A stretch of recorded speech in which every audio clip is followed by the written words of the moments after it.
They can be 200 copies on that, 500 of that, and one book is on 200 pages, and another book is on 400 pages.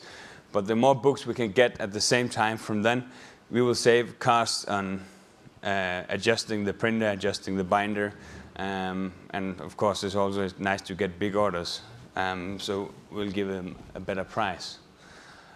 Also, there are series of books, like the ones in the bottom. Some of them are on more than 1,000 pages. Yeah.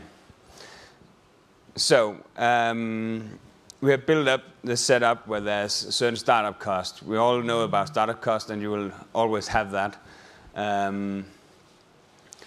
But our startup cost for the following book is much lower than it is for the first book.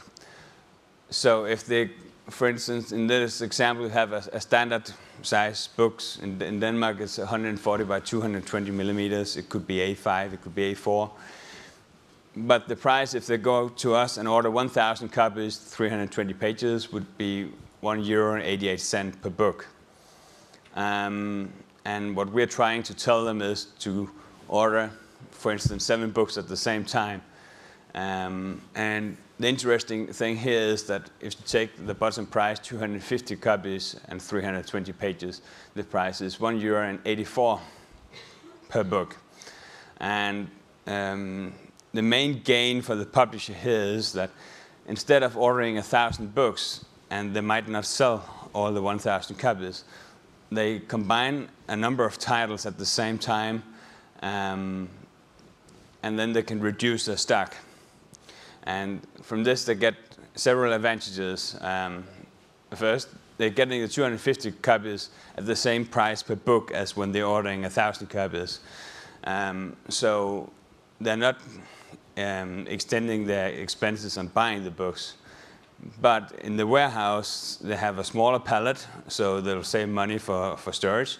They have 1/4 of the amount of money located in the warehouse, so the bank is happy, the cash credit. And also, when they're ordering 1,000 books, they hope to sell 1,000 books.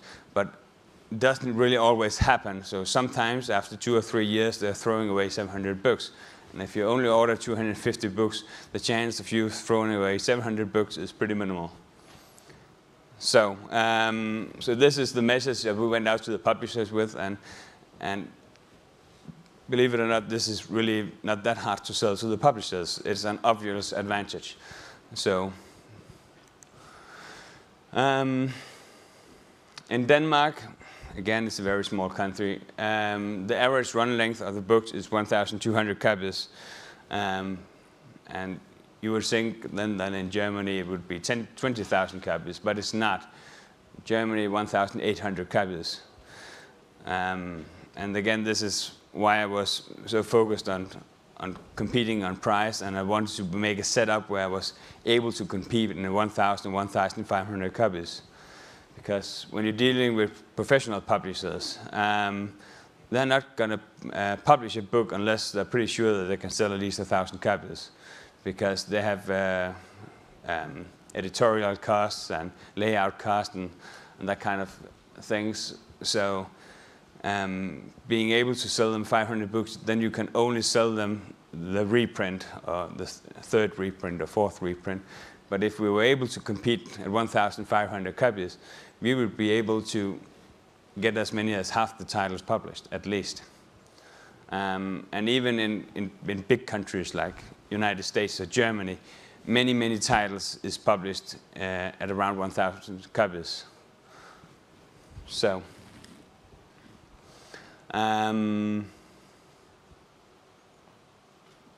yeah, bottom line, about 10,000 copies of different titles are published in the world each day. And in a small country, Denmark, 5 million people, that's 1/10 the population of Great Britain. About 14,000 titles are published a year. My guess is that in Great Britain, the number is probably 150,000 titles each year. So it's really a huge market.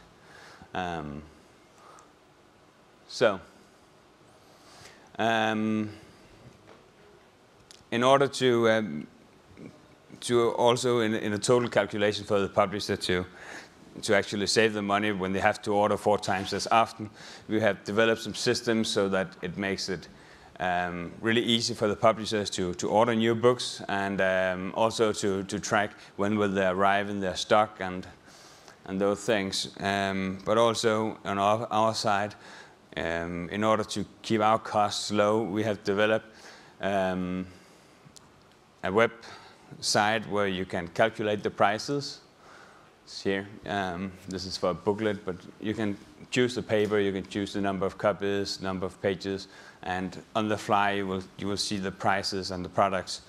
And by simply clicking the price, you're almost done ordering your file, your book or brochure. You just have to upload the files, and that's pretty much it. Also, we have an online info center for all the customers where they can track the orders. They can see the current status on their jobs, if they have been finished or they're printing, or they can download their invoices if they've lost it. They can see the track and trace when the things has been shipped, and of course they also always receive automated emails with the track and trace and the order confirmation. And in bigger corporations where they might have 4 or 5 or 10 different people ordering books, well, when Lone is sick, they can go and see what is the status on her order. So in that way we are adding value to them so that they can track how they're doing. And how are we doing? We started up 1 year ago, and today we have reached a volume of more than 350,000 A4 pages per day, and we started from nothing. So obviously this is also why Xerox is interested in this concept, and we're not stealing this volume from Nuveris or Docutext. We're stealing it from Offset. And this is in very small Denmark, and we have 0 market share at this point of time. The volume in black and white textbooks is massive, and it will continue to be massive even with the ebook, iPad, and those applications, because they will only do one thing, and that is lower the number of copies printed. So, questions?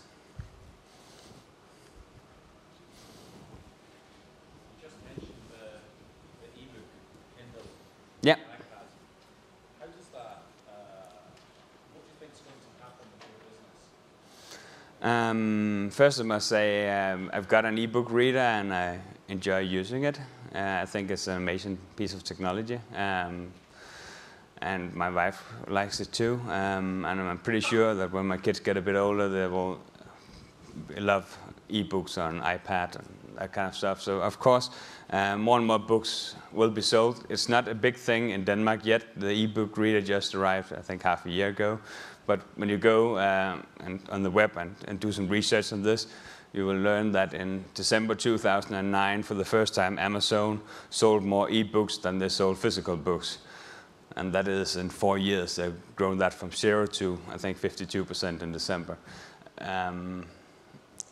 So it's a massive challenge to the printing industry, but you can also look at it as an opportunity, because if you know that this is the way the things are going to go, you can go for the shorter run. It's a bit like the guy in the stock market who knows that this stock is going to go down. Well, he will go short to make money on it going down, and I don't think that books will stop being printed, but of course the number will go down. But on the other hand, the number of books published, the number of titles published, will continue to grow. More and more very specific literature is published, also with the self-publishing opportunities that you have today. So I see it more or less as an opportunity. Yeah? Are you getting any pressure from your publishers to also do full colour on demand? Not so much. We are doing full color. We're doing them on the iGen. And again, the publishers, they are of course, the quality must be good, but